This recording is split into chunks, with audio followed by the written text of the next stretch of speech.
Bonjour, je me présente, je m'appelle Muriel Boisset, j'habite à Tassin-la-Demi-Lune, dans l'ouest lyonnais.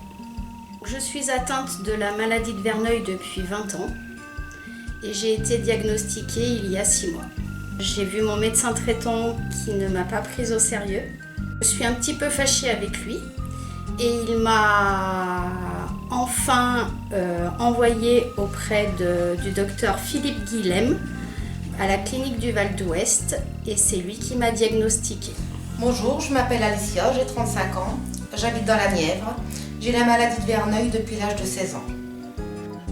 J'ai su que j'avais la maladie de Verneuil 10 ans après. J'ai dû consulter au moins 5 médecins et un chirurgien qui m'a dit que c'était la maladie de Verneuil.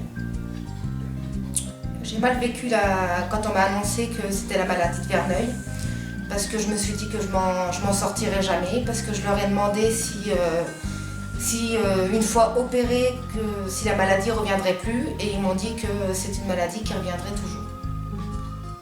C'était très dur, même encore maintenant, hein, je le vis mal. Je suis sous antidépresseurs, donc voilà, je vis très mal cette maladie.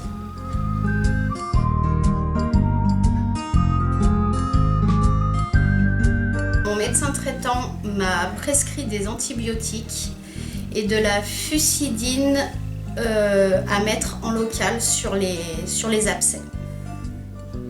Donc pendant 8 ou 9 mois, on m'a prescrit des antibiotiques qui, en effet secondaire, m'ont provoqué des mycoses et des douleurs abdominales. À la suite donc, de la visite avec le chirurgien, il m'a préconisé de faire un acte chirurgical où il a enlevé 3 nodules.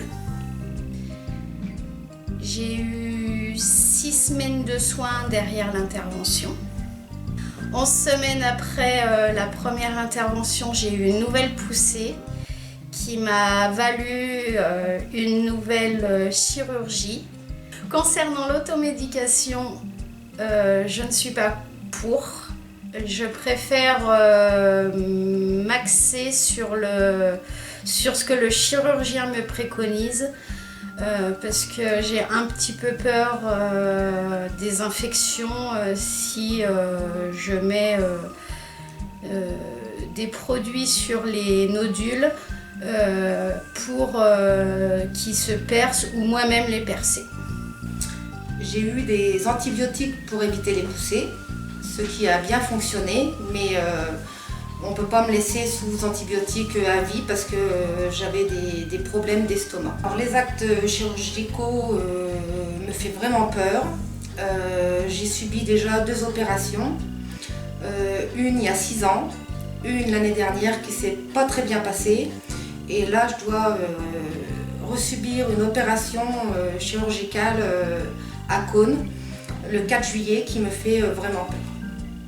Alors quand j'ai des poussées, je mets de la pommade fusidine, que normalement l'abcès il perce au bout de 5-6 jours.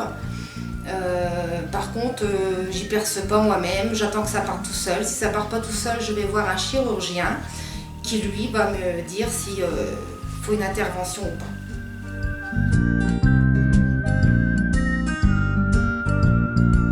Concernant les dépassements d'honoraires, lorsqu'il y en a, j'ai la chance d'avoir l'ALD que j'ai obtenu avec un recours grâce à Solidarité Verneuil. Et j'ai également la chance d'avoir 2 mutuelles, une mutuelle plus une surcomplémentaire qui me permettent de prendre en charge l'intégralité des dépassements d'honoraires. Moi, je n'ai pas de dépassement d'honoraires car je suis pris en charge à 100% par la CMU. Alors j'ai fait des demandes à la MDPH qui m'ont été refusées 4 fois. J'ai refait une demande car ça joue beaucoup sur ma dépression et j'attends une réponse.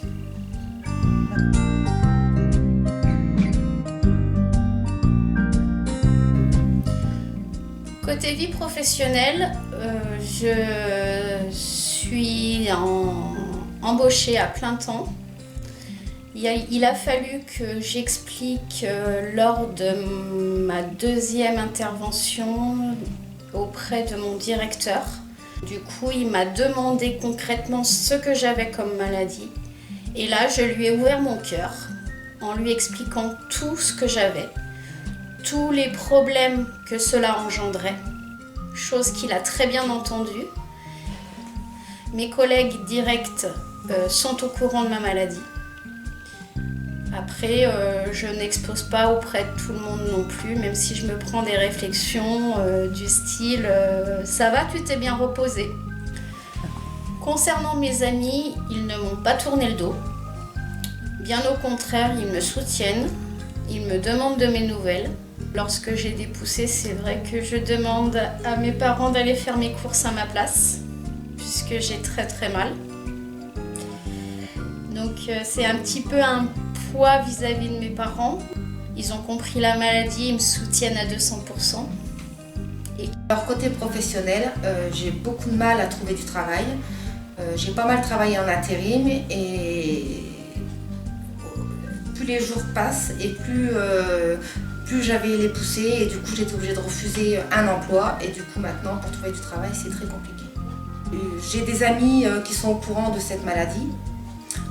Malheureusement je ne les vois plus parce que c'est une maladie qui m'handicape beaucoup, donc quand ils voulaient faire des sorties j'étais pas disponible. Sinon c'est une maladie dont j'en parle pas trop car j'ai honte. Avec ma mère, on n'est pas en très bons termes. Mon papa connaît cette maladie dont lui de temps en temps il a des poussées.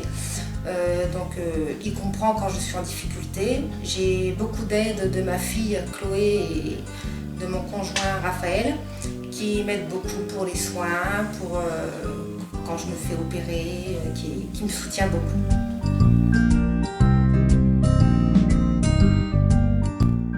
Parlez-en à votre médecin traitant qui ne connaîtra peut-être pas forcément la maladie, mais qui saura peut-être vous orienter auprès de quelqu'un.